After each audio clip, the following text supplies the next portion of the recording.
a professor of Hispanic and Latin American studies, not French, I'm afraid, although I have a great interest in French literature, of course. I wanted to thank Dominic, who is our member of staff who's in charge of French and Francophone culture here at the Institute of Modern Languages Research, for organising this amazing event. Thank you so much for coming. Oh, co-organising, okay. Co-organising this amazing event. And thank you very much for coming. I'm sorry it's raining. It wasn't raining yesterday, it won't tomorrow, but hey. I just think, I was looking at the programme and I think it's a really good programme. It's intellectually important and significant, and I think it will make a big difference to the research programmes both in France, I hope, and also in this country. I expect you will do some nice things in the evening. We'll go for a nice meal, chat, and have a good day tomorrow as well. The Institute is here for anything that you want to do in the UK, in London. We are here, we're funded by the government to promote research in modern languages. And if you ever want to organise a workshop here or a conference, or simply invite somebody to give a talk, or include somebody from the Institut Français or the embassy to come here as well, we are very pleased to do that. That's exactly what our job is, that's what we need, that's what we want. If we aren't used, the government might decide we're not important and will close us down. So just be aware that we're here for you. We're very few staff, there's only 4 staff, but they're amazing staff. So we don't need lots of people, we just need very effective people. And I'd like to thank Philippe as well for all his help, and I'd like to thank Cremena, who has worked with Cremena from Bulgaria, she's very good, and has organised the conference. So have a lovely day, couple of days. I'm very impressed that you've come. I've heard all about you. Thank you so much. I'm sure that you'll have lots of fun and games with Unicor. Eh? Yeah, it's really interesting. I was reading about it, and I thought, oh yeah, that's so fantastic. I think I'll try and write a novel with no E's and no A's. No, it's good, it's good, good. So thank you. Enjoy yourselves. If you need anything, just let me know. Okay? Yes. Thank you.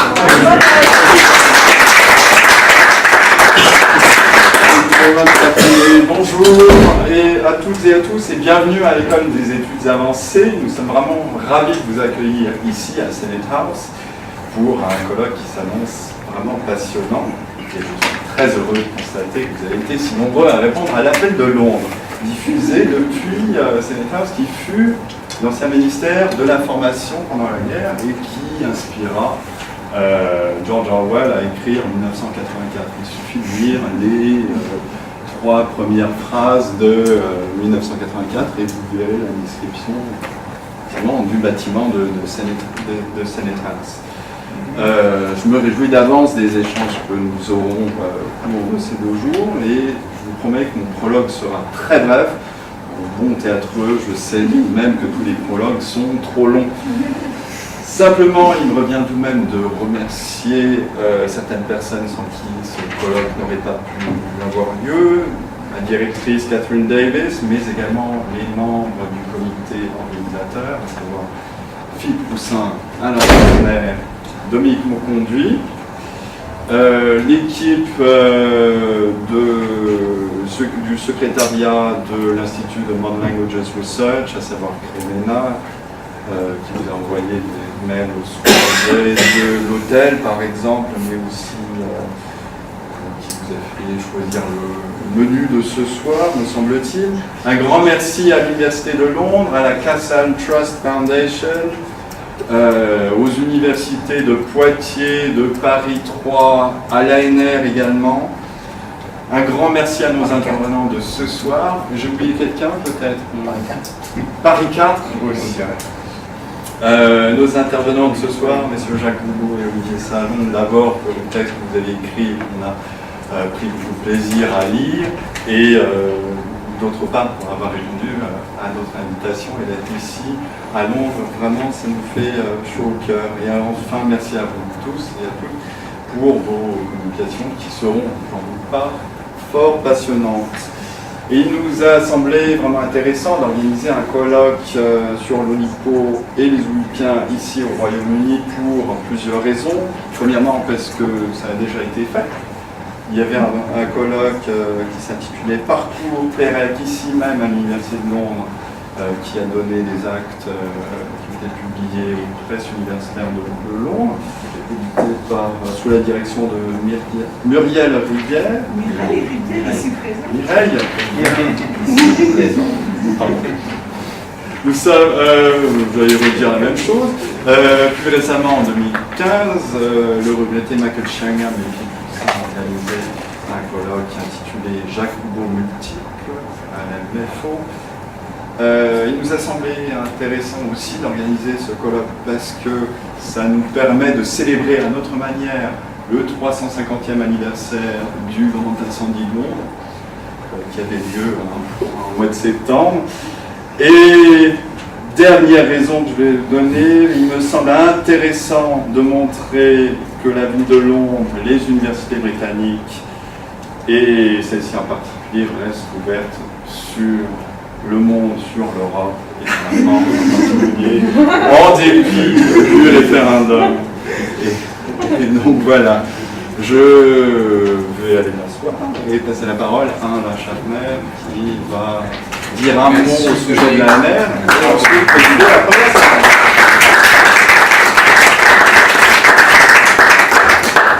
Voilà, je ne vais pas trop insister, Dominique, puisque tu l'as déjà fait sur la ligne institutionnelle, mais je tiens quand même à remercier la partie anglaise de l'organisation du programme, l'Université de Londres, l'Institute of Modern Language Research, etc., qui nous accueille aujourd'hui.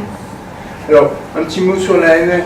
Beaucoup d'entre vous connaissent le programme et y participent. C'est un programme de recherche appelé Différence de potentiel, qui a bénéficié d'un important financement de l'Agence nationale de la recherche en France pendant 4 ans et qui a associé donc, les universités Paris 3 Sorbonne Nouvelle, donc moi-même, Paris 4 Sorbonne, Christelle Reggiani ici présente, l'Université de Poitiers avec Dominique Monconduit et l'Université d'Oxford par l'intermédiaire de la MFO avec Philippe Roussin ici présent et Michael Shangham dont on vient de saluer la mémoire.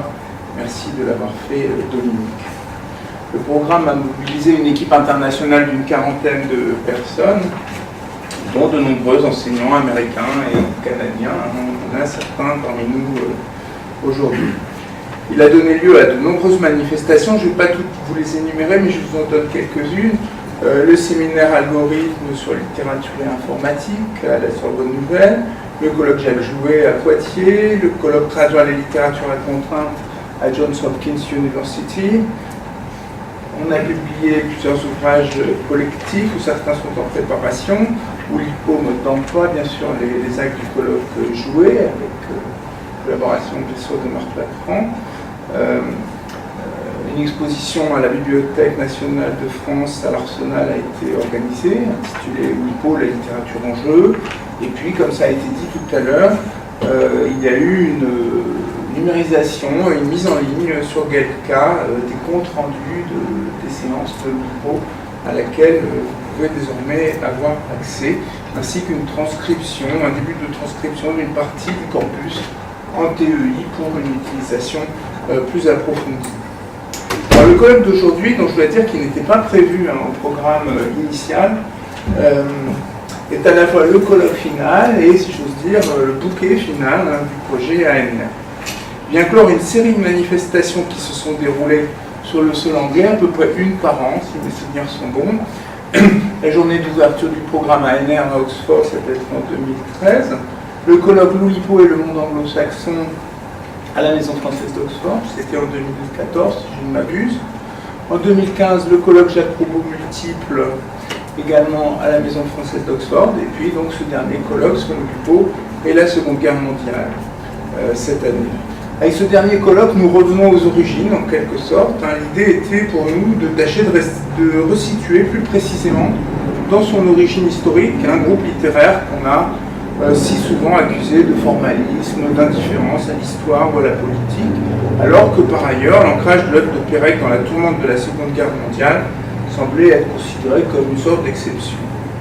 Un certain nombre de textes de François Le Lyonnais, La peinture à Dora, qu'on lira ce soir, je crois, ou de Jacques Roubaud, La dernière balle perdue, Parc sauvage, par exemple, nous ont servi de point de départ pour essayer de retracer cette histoire occulte, pour ne pas dire occultée, des rapports de l'Oulipo avec la Seconde Guerre mondiale.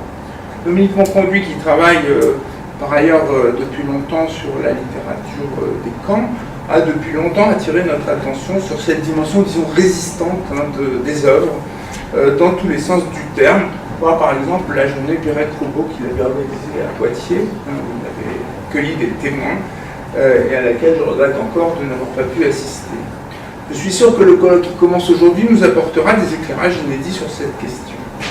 Alors, je redis ma gratitude toute particulière à ceux qui nous accueillent aujourd'hui, en particulier à Dominique Glynn, responsable londonien du colloque, qui a pris en charge l'essentiel de l'organisation sur place.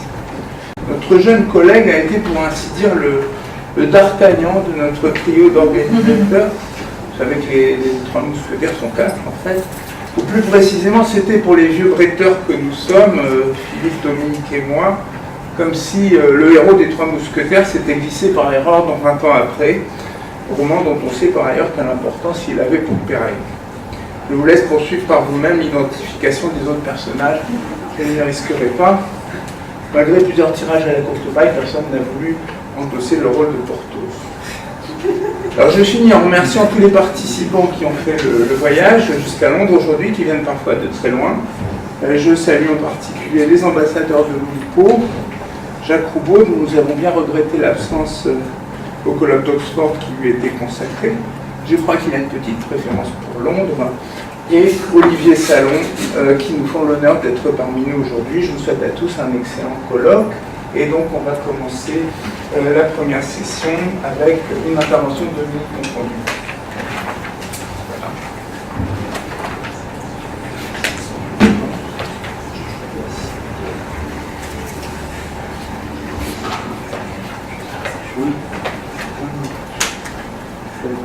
Je ne sais pas si on t'a description.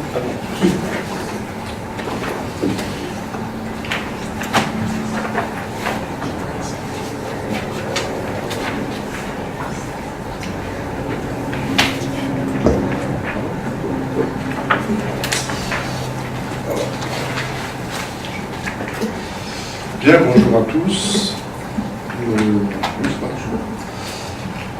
Mon propos donc va découler d'une intuition qui m'a saisi il y a déjà bien longtemps et que j'avais formulée publiquement à Oxford en juin 2013. C'est le colloque, la journée d'ouverture de l'ANR qui s'était tenue à la Maison Française, où j'avais essayé de proposer une réflexion sur les origines de l'Oulipo et l'Oulipo des origines. En quoi l'Oulipo peut-il découler de la Seconde Guerre mondiale? Donc je vais reprendre cette intuition, la creuser un petit peu.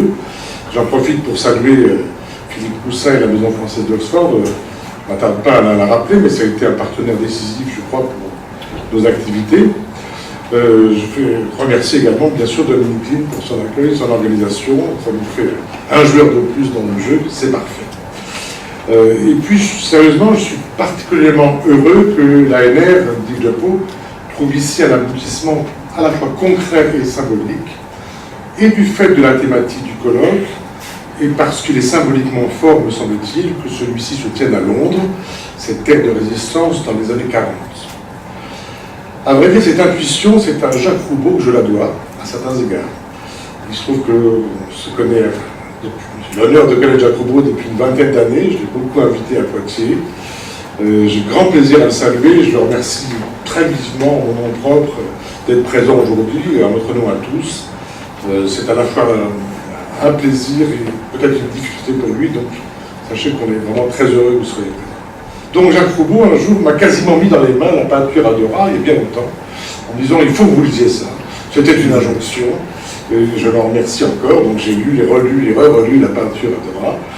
Je me souviens par ailleurs d'une nuit, il y a quelques années, où, bon sang, mais c'est bien sûr, je me suis souvenu que ma première rencontre avec Jacques Roubaud, c'était en 1994, je crois, 93, on préparait le volume de la licorne qu'on vous a consacré, et vous nous aviez donné rendez-vous, à moi et à ma collègue, dans un hôtel, en face de l'école de haute études, c'était l'hôtel Lutétien. Donc à l'époque, Jacques Roubaud donnait ses rendez-vous à l'hôtel Lutétien. C'était à l'époque de la boucle, à peu près. L'intuition, donc, était la suivante. De la même façon que le surréalisme découle, à certains égards, je crois qu'il y a un consensus là-dessus, de la Première Guerre mondiale, peut-on considérer que l'Oulipo découle, pas forcément de la même manière, mais découle de la Seconde? Et si oui, pourquoi s'agit-il alors d'un mouvement? C'est pas tout à fait un mouvement, on va pas révoter, d'un groupe, bref, disons d'un mouvement, permettez cet abus de langage, d'un mouvement français et non international, comme a pu l'être le surréalisme. Quels éléments de contexte spécifiques à la France pourraient éventuellement l'expliquer? Et si oui, donc, pourquoi cette réalité, si c'en est une, a-t-elle longtemps été occultée? Je crois même que qui se serait aventuré à en faire l'hypothèse il y a encore une dizaine d'années, l'hypothèse que l'Oulipo avait un lien indirect mais fort avec la Seconde Guerre mondiale, donc qui aurait fait cette hypothèse il y a une dizaine d'années, ce serait à mon avis attiré les foudres de l'institution, les colibets du plus grand nombre, et peut-être même de certains olympiens, me semble-t-il. Je vais donc tenter de creuser un peu ce sillon, un peu aussi pour ouvrir ces journées, le sillon du propos que j'avais tenu à Oxford, en précisant et en développant le questionnement, non sans tenir compte de ce qui s'est joué depuis 2013, et pour commencer, non sans tenir compte de telle ou telle prise de parole de Jacques Roubaud lui-même. Il se trouve que c'est une question qui, je crois, intéresse Jacques Roubaud en ce moment. Je me permets de faire un peu de publicité gratuite pour lui comme pour moi, et merci à Olivier Salon qui me l'a précisé. Il se trouve que Jacques Roubaud a donné un entretien dans le numéro encore en vente, c'est pour ça que je le dis, de Philosophie Magazine. C'est un bel entretien, Jacques. Et Jacques Roubaud, alors je ne vais pas tout lire parce qu'on en parlera en fin d'après-midi, mais Jacques Roubaud, il tient de son chef, si j'ose dire, des paroles très fortes, sérieusement très importantes, sur notre propos. Je vais en parler un tout petit peu maintenant, et puis on y reviendra tout à l'heure. L'Oulipo, donc, des premières heures, est né des suites du décade de Cerisy, on le sait, en 60, et l'Oulipo des premières heures donc, comporte un nombre significatif de personnalités qui ont vécu la Seconde Guerre mondiale d'une manière intense. L'adjectif est approprié, mais bon, je vais vite. Je ne peux pas dire seulement qu'ils étaient déjà nés au moment de la guerre, ce sera le cas encore des Oulipiens de la deuxième génération, celle des Pérec, Bobo, Benabou, et plus tard Kradec, Luc-Étienne, Rosenstiel, toutes ces personnalités-là étaient nées, mais étaient très jeunes, enfants donc plus ou moins jeunes durant la guerre, au sortir de laquelle ils sont, pour la plupart d'entre eux, juste adolescents. Donc je veux dire qu'un certain nombre des fondateurs de l'Oulipo se sont trouvés directement impliqués dans le conflit à des degrés divers. Ainsi, des deux pères fondateurs. Je fais quelques rappels. François Le Lyonnais se trouve déporté à Dora pour faire résistance en octobre 1944. On en parlera longtemps avec le biographe quasi officiel désormais Olivier Salon, on en parlera tout à l'heure. Je rappelle juste quelque chose. Il restera 6 mois, donc François Le Lyonnais à Dora, et puis ça donnera ce texte, je ne vais pas le dire comme ça, mais en découlera ce texte magnifique et la peinture à Dora. Raymond Queneau, outre une activité éditoriale qui incite à le classer du côté des écrivains de la Résistance, par ses contributions au moins à plusieurs revues clandestines, il vivra donc au plus près de cette période noire. C'est Jacques Roubaud qui me le rappelait, du fait que son épouse, juive, vivait les angoisses du statut des Juifs, de l'indignité de l'État français à cet égard, et jusqu'aux terribles craintes de la déportation. Mais il y a encore Paul Brafort, j'ai creusé un petit peu, lycéen durant la guerre à Paris, en classe préparatoire scientifique, qui manifeste contre l'occupant. Il y a surtout Jean Lescure et Noël Arnaud, sur lesquels je vais rappeler quelques petites choses, parce qu'elles ne sont pas toujours connues, et c'est regrettable. Je rappelle donc qu'en 1942, Lescure engage la revue Message, qui dirigeait dans la résistance littéraire, à certains égards, contre la NRF de l'époque, dirigée par Brieux La Rochelle, et Queneau donnera quelques textes à cette revue Message durant la guerre. Lescure collabore aussi aux Lettres françaises, et il fait partie du Comité national des écrivains du groupe armé Ceux de la Résistance. Donc il y a une implication personnelle, même physique, de Lescure et pas seulement intellectuelle, durant la guerre. Je note au passage qu'il y a un lien qui s'établit entre Queneau et Lescure, qui date au moins de la guerre, peut-être avant, je n'ai pas creusé la question, mais enfin, qui est largement pré-olympien, si je puis dire. Je tiens à le rappeler. Du côté de Noël Arnaud, je vais vite, encore une fois, c'est pour rappeler quelque chose, il est un des directeurs du groupe surréaliste La Main à Plume, où on trouvera, on trouvera des noms vraiment intéressants pour l'histoire. On voit que D'autres mondes, par exemple, donnent des illustrations, et puis on y trouve le nom d'Aline Gagnère, qui sera un membre éminent de Loupimpo. C'est intéressant, là encore, il y a des liens qui se tissent pendant la guerre, pendant l'occupation. À ce titre, donc, en tant qu'un des directeurs du groupe surréaliste La Main à Plume, Arnaud est le premier, je le rappelle, à publier le poème Liberté d'Éluard, et puis les historiens confirment qu'un certain nombre de membres de ce groupe ont eu maille à partir avec la Gestapo, et un certain nombre, 8 je crois, ont été fusillés. Bref, ce n'était pas de l'amateurisme ou du dilettantisme, c'était une implication forte, éminente dans la résistance, que ce soit la résistance armée à certains moments, ou la résistance, disons, intellectuelle, poétique, via des revues. Je termine ce tour d'horizon en signalant que les deux premiers présidents de l'Oulipo, je rappelle, ont été François Le Lyonnais, Noël Arnaud. Pendant 23 ou 24 ans, je ne sais plus, l'Oulipo a été dirigé, le mot est trop fort, mais enfin, piloté symboliquement par deux hautes figures marquées par l'histoire de l'occupation, de la résistance, de la déportation pour l'un, etc. Dans son livre sur Pérec, Christelle Ajani déjà associait pour une part la démarche d'écriture péréquienne et certains de ses principes ou de ses choix à l'après-Auschwitz et même à l'après-Adorno. Jacques Roubaud en parle dans l'entretien que j'ai évoqué.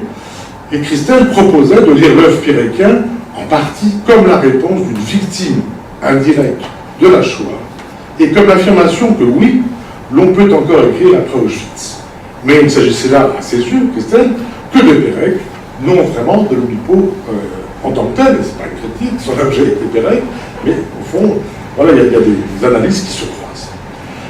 Le fait qu'une bonne partie des Oulipiens de la première heure, et parmi les plus importants, ont été liés de près ou de loin à telle ou telle forme de résistance, relève donc de l'évidence.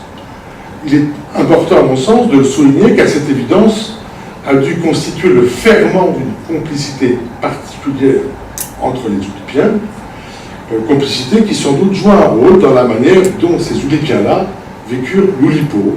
J'entends ces modes de fonctionnement, y compris au départ peut-être une forme de société un peu secrète, les premiers comptes rendus, la volonté de rester un groupe fonctionnant en circuit fermé, plus ou moins secret.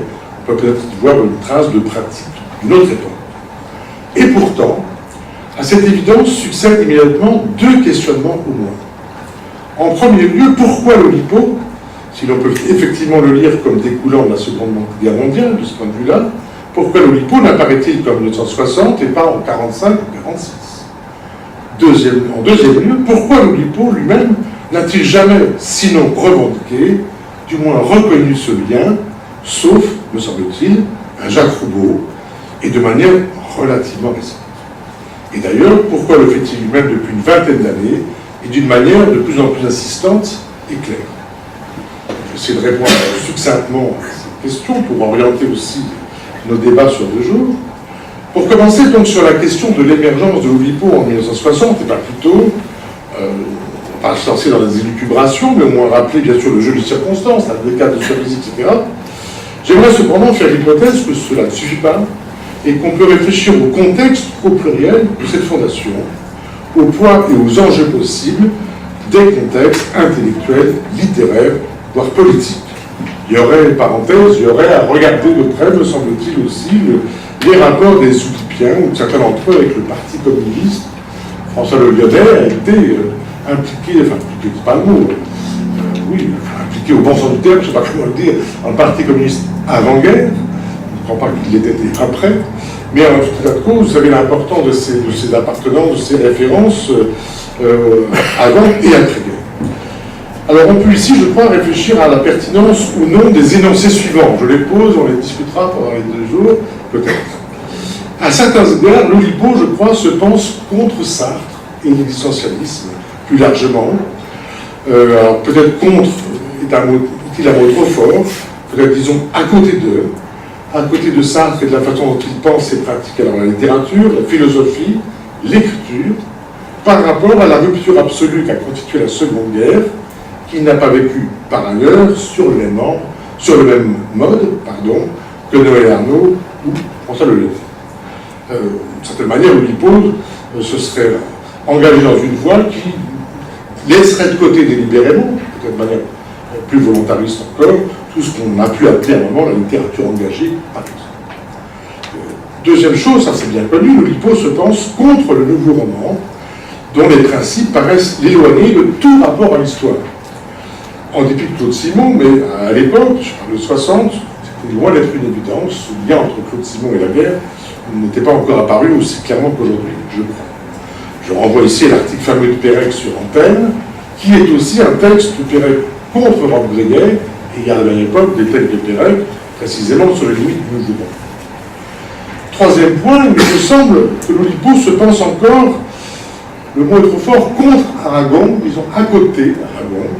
Aragon, vous savez, joue un rôle décisif dans ces années, notamment comme parrain, entre guillemets, des jeunes poètes, mais aussi par son ancrage communiste. Et c'est tout sauf anodin, me semble-t-il, pour la génération de la résistance. L'Oulipo entend, me semble-t-il, se poser comme un groupe ou une amicale d'intellectuels qui vont vers une recherche sur la poésie, sur les potentialités de la littérature, et c'est une manière de penser l'acte d'écriture, la poésie, et cette recherche appliquant les mathématiques également, d'une manière qui est non pas frontalement agressive à l'égard d'Aragon, mais totalement décalée, évidemment. Enfin, je crois que l'Oulipo se pense dans l'esprit de la résistance de cette manière, peut-être pour en retrouver lointainement quelque chose, ne serait-ce que dans le sentiment d'appartenir à une sorte de réseau très particulier. Et ce, dans le contexte de la toute fin des années 50, où s'est imposé une sorte de consensus autour de la guerre, de la résistance et de la déportation. Je dois le rappeler pour les plus jeunes d'entre vous, ce consensus, entre guillemets, jugé peut-être alors nécessaire dans une France en reconstruction et empêtrée dans ce qui allait être la fin de la décolonisation, ce consensus supposé impliquer, premièrement, que la France, dans son ensemble, avait été largement, sinon majoritairement, résistante, que l'existence des camps était connue et qu'il n'était plus trop nécessaire d'en parler, la Shoah elle-même n'existait pas dans les esprits, telle qu'elle peut exister aujourd'hui, elle n'avait pas été encore construite comme concept, si je puis dire. Vous savez qu'on avait beaucoup lu des choses et qu'on ne souhaitait plus trop en lire. On était à l'époque à peu près incapable de distinguer entre camps de concentration et camps d'extermination, sauf quelques historiens bien avancés. Certes, il y avait eu Nuit et brouillard, il y avait eu La Nuit de Wiesel et la réédition de l'espèce humaine chez Gallimard, on va en reparler, de Queneau par exemple. Mais l'époque restait rétive, je crois, au fait de revenir avec insistance sur ces circonstances. L'époque, du côté du champ littéraire, était au contraire à la mise à distance de toute référentialité, à la suspicion, voire à la condamnation à l'égard du biographique, et à l'injonction d'élaborer du théorique, pour ne pas dire de l'abstrait. C'était encore plus vrai du côté, je crois, de l'espace critique, de l'espace de la théorie littéraire. Queneau et François Leleuil devaient regarder tout cela avec circonspection, eux qui avaient toujours été dans l'inventivité, dans une réflexion qui savait aller bien au-delà de la théorie littéraire pour embrasser les sciences et la philosophie, depuis encore rayonnait. Et on peut gager que le côté bon enfant, parfois totalement franchouillard, assumé, des premiers mois de l'Oulipo avait un aspect un peu provocateur. Jacques Bins, par exemple, j'ai relu l'ouvrage Jacques Bins, Jeunesse de l'Oulipo, Jacques Bins ne cesse de le faire entendre à travers les comptes rendus des séances. La grande question est parfois de savoir si, pour le dessert, on choisira tarte aux pommes ou tarte aux fraises, je ne sais plus qui est pour, qui est contre, peu importe. Mais tout cela, ajoute-t-on, est tout de même très sérieux, et en même temps, comme disait Raymond Queneau, il n'y a pas que l'art, il y a aussi la rigolade. Et puis ça marche dans l'autre sens, je me suis toujours interrogé sur l'absence de lien entre l'Oulipo, de lien direct entre l'Oulipo et Pierre Dac, qui à mon sens aurait pu croiser la route des Olympiens, mais c'est une question périphérique.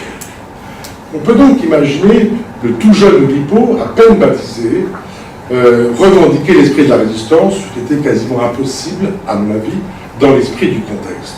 Je conclus sur ce point que cette appartenance commune à un passé de résistant, d'une manière ou d'une autre, on ne rentre pas dans le détail, mais j'ai cité quelques exemples notoires, eh bien, au fond, c'était une sorte d'évidence, je le répète, d'évidence partagée, de complicité directe entre un certain nombre de ses membres fondateurs. Une grande partie des membres fondateurs de l'UPO devaient éprouver un sentiment de proximité qui n'était pas qu'intellectuel, qui était aussi, je ne sais pas comment l'appeler, émotionnel, historique, intime en tout cas, pour avoir participé, partagé un moment historique particulier. Cet arrière-plan, c'est un implicite, à ce moment-là, il ne transparaît aucunement dans les comptes rendus, etc. Dans les comptes rendus des premières séances de l'UPO, il est question beaucoup d'autres choses, de la potentialité qui se construit, du nom du groupe, etc. Absolument pas, d'aucune manière, je crois, bien plus, de quelques références que ce soit à la résistance, ni du fait qu'on pourrait considérer l'UPO comme une réponse à Adorno, etc. Oui, il est question des mathématiques, pas du tout de la poésie en tant qu'elle pourrait survivre après. On peut comprendre que l'Oulipo, en interne, ait vécu cet état de fait réel comme un implicite sur lequel, au fond, c'était tellement évident qu'il n'y avait pas lieu d'y revenir. En revanche, pourquoi ne pas l'avoir explicité, peut-être même revendiqué, dans les textes destinés à l'extérieur, au public, à commencer par les textes de référence sur la littérature potentielle, produits par l'Oulipo lui-même, sauf erreur de ma part, il n'est évidemment pas question de ces orientations-là, ça reste une forme d'implicite d'évidence. Au contraire, l'Oulipo s'est attaché très longtemps ou a laissé les autres le présenter comme un cénacle d'intellectuels, c'est un péjoratif évidemment, réfléchissant aux potentialités de la littérature, mais pas seulement, comme on sait, détaché au fond des affaires du monde, de l'histoire, plus encore de la politique, dans la plupart des cas, bref, une sorte de groupe d'intellectuels réfléchissant à l'avenir de l'écriture, par exemple, et de la pensée. C'est pas caricatural ce que je dis, ça a été longtemps, je crois, le consensus, pour le coup, qui régnait sur ce que c'était que l'Oulipo. Ça a nourri parfois des critiques à l'égard de l'Oulipo, y compris de son versant éventuellement ludique, mais je crois que l'Oulipo a laissé délibérément entretenir, parce qu'il y a un contexte, cette idée d'une sorte soit de superficialité de leurs travaux, c'est pas ce que je pense, je vous rassure, soit d'intellectualisme ou de formalisme éventuellement excessif. Bref, tout sauf ce lien avec cette évidence d'un passé pas si lointain. À telle enseigne, me semble-t-il, que lorsque Pérec devient le premier oulipien, sauf erreur, à écrire sur la disparition, sur le nazisme et des camps, la tendance est plutôt du côté de la critique, peut-être même des oulipiens eux-mêmes, de considérer que Pérec est oulipien et écrit un oulipien en dépit du fait qu'il dit la Shoah est son traumatisme, et aucunement qu'il dit la Shoah à Auschwitz parce que ce serait l'une des intentions du groupe. Bref, il passe comme une sorte, il apparaît comme une sorte de contre-exemple. À telle enseigne dans le livre de Jacques Bins que j'évoquais sur la jeunesse de l'Oulipo, la postface du château se termine, je vérifie après la guerre, sur le fait qu'il y a même eu un Perrin qui est parvenu, en mettant en jeu les contraintes oulipiennes, à faire apparaître du biographique. Pas la citation exacte, mais il parle bien de biographique. Et c'est vraiment très clair, du château présente ça presque comme un attaque, quasiment comme quelque chose d'inhabituel, presque d'inattendu, bref, tout sauf au cœur des problématiques, des perspectives de l'Oulipo. Le paradoxe, donc, sans déteindre de ce point de vue-là, c'est que l'Oulipo n'a jamais revendiqué quelque lien que ce soit, ou quelque dessin que ce soit en termes de réflexion, de création, peut-être d'écriture, à l'égard de la Seconde Guerre mondiale. Et pourtant, Jacques Roubaud, dans l'entretien cité dans le magazine, précise un certain nombre de choses. Il dit ceci, on y verra tout à l'heure, mais je vous le livre quand même. Selon Jacques Roubaud, tout récemment, les membres de l'Oulipo ont voulu répondre à leur manière à la parole malheureuse du philosophe allemand Adorno, selon laquelle il serait devenu impossible d'écrire un poème après Auschwitz. Je ne commande pas trop, je laisserai Jacques Roubaud tout à l'heure s'en expliquer ou développer. On peut évidemment croire Jacques Roubaud sur parole, Mais j'aimerais qu'il nous en dise un peu plus, il le fera tout à l'heure. S'agit-il là de son point de vue ou de celui des Oulipiens de la première heure? En tout état de cause, je relève cette formule que je trouve très éclairante, très intéressante, toujours dans cet entretien. Je cite Jacques Robot, « Après la guerre, les Oulipiens se sont remis au travail. » Alors, j'ai beaucoup médité cette formule. Alors, c'est un entretien, donc peut-être la parole n'est-elle pas tout à fait précise, vous le direz tout à l'heure, mais après la guerre, les Oulipiens se sont remis au travail. Jacques Robot maîtrise la langue, c'est ce qu'il veut dire. S'ils se sont remis au travail, c'est qu'ils avaient commencé avant-guerre, d'une certaine manière.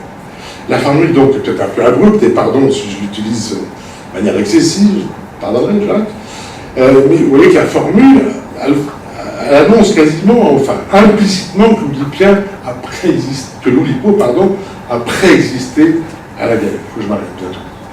De fait, loin d'imaginer que l'Oulipo, dès ses commencements, ait tenu discours sur la guerre, les déportations, la Shoah, etc., on pourrait dire plutôt que la façon qu'a eu l'Oulipo d'être un groupe d'après la Deuxième Guerre mondiale, ça a été précisément de reprendre le travail, de recommencer ce qui avait déjà été engagé, et surtout de faire advenir ce qui n'avait été que potentiel, à savoir la création même de l'Oulipo. Car si un Le Lyonnais, un Raymond Queneau, un Albert Marie-Schmitt, par exemple, dans ses recherches, un Lescure, un Noël Arnaud, tous avaient, chacun de leur côté, avant même la Deuxième Guerre, alors selon leur âge, leur capacité, etc., ouvert une voie dont on peut penser que la résultante partagée serait un jour l'Oulipo. Après 15 ans d'attente, ou parenthèse, après la guerre, l'Oulipo devient, et symboliquement advient aussi, comme une victoire, le signe d'une forme de résistance victorieuse à l'égard de la barbarie nazie. L'Oulipo, en ce sens, préexistait à l'Oulipo, si vous permettez la formulation, et même à la guerre, si on est logique, ils se sont remis au travail, d'accord, et l'on peut alors tenter l'énoncé suivant, un peu paradoxal, c'est la guerre, c'est Auschwitz indirectement qui fait définitivement advenir l'Oulipo. Reste pour moi un dernier point, mais je termine vraiment. Pourquoi ce discours sur l'Oulipo est-il apparu tardivement, et particulièrement sous la plume ou dans la bouche de Jacques Robot? Chez Jacques Robot, je rappelle que l'émergence de cette mémoire, elle date essentiellement, me semble-t-il, de la boucle, pour commencer, 1993. Elle va être tressée ensuite de manière souvent périphérique, et c'est pas péjoratif, périphérique par rapport à la pensée qu'il a de son œuvre, avec la dernière balle perdue, avec Parc Sauvage, avec Churchill 40 indirectement, j'ai pas le temps de soutenir, même si elle était, etc. Tous ces livres, fin des années 90, début des années 2000. Bref, cette mémoire, discrète mais insistante chez Robot, n'a cessé de se faire entendre depuis le grand incendie de Londres, au point qu'on peut aussi relire le grand incendie de Londres, à mon sens, comme le lieu où cette mémoire-là se dit. Alors, je sais bien qu'il y a d'autres enjeux au grand incendie de Londres, mais c'est un livre somme, c'est un livre monument qui est aussi l'occasion pour Robot de revisiter son enfance, de repasser par ces moments de traumatisme certainement, extraordinaires au sens propre, ces moments par exemple de la visite à l'hôtel Lutétien. Pourtant cet aspect de son œuvre, et ce qu'il implique, a peu attiré l'attention jusqu'à présent, il n'y a pas de thèse là-dessus je crois, d'où la nécessité de dire et de redire pour Jacques Robot que c'est un élément important de son appartenance à l'Oulipo et selon lui de l'Oulipo lui-même. Et ce, je conclus, d'autant plus que Robot est au fond, peut-être avec Benabou, le dernier témoin de cet Oulipo-là, plus indirectement encore avec Olivier Salon, pour d'autres raisons qu'il expliquera peut-être tout à l'heure. Au fond, l'émergence tardive ou retardée de ce discours sur l'Oulipo est liée, selon Robot, et pour Jacques Robot sans doute, à sa volonté de poser cet enjeu-là de l'Oulipo comme un des aspects fondamentaux de sa mémoire historique, allais-je dire, de sa propre histoire. Quelques années après la célébration des 50 ans de l'Oulipo, auquel beaucoup d'entre nous ont participé, et bien dans ces années-là, qu'est-ce qu'on a fait? On a dit les effets de continuité, on a dit les effets de cohérence, on a réfléchi à cette histoire d'un beau jeune homme de 50 ans, plus qu'un jeune homme. On a tous insisté sur l'existence de plusieurs générations d'Oulipiens, comme s'il n'y avait qu'une continuité. Et bien Robot, après ces dizaines d'années de travail, insiste, je crois, aussi sur le fait qu'il y a éventuellement des solutions de continuité entre générations d'Oulipiens, où il y en a eu, Et je termine en disant que cette invitation de Jacques Roubaud à penser l'Oulipo aussi par rapport à cet arrière-plan, disons, ou à cet ancrage historique, doit nous amener à nous interroger sur ce qu'est l'Oulipo aujourd'hui, sur ses liens à l'Oulipo d'hier. Pas pour remettre en question ses effets de cohérence, cette orientation commune du côté de la potentialité, mais au fond s'interroger sur ce rapport à la Seconde Guerre mondiale, quel est son impact exact dans l'histoire de l'Oulipo, et en quoi, au fond, a-t-il pu créer une fracture, une ligne de partage entre les Oulipiens de la première et la deuxième génération, et puis les Oulipiens d'aujourd'hui, ceux qui sont vraiment loin de cette histoire pour des raisons personnelles, tant mieux à certains égards bien sûr, mais qui peut-être ne partagent plus tout à fait quelque chose, cet esprit de l'Oulipo, qui a peut-être jamais été strictement formulé, mais qui était certainement décisif dans le fonctionnement de l'Oulipo des premières années.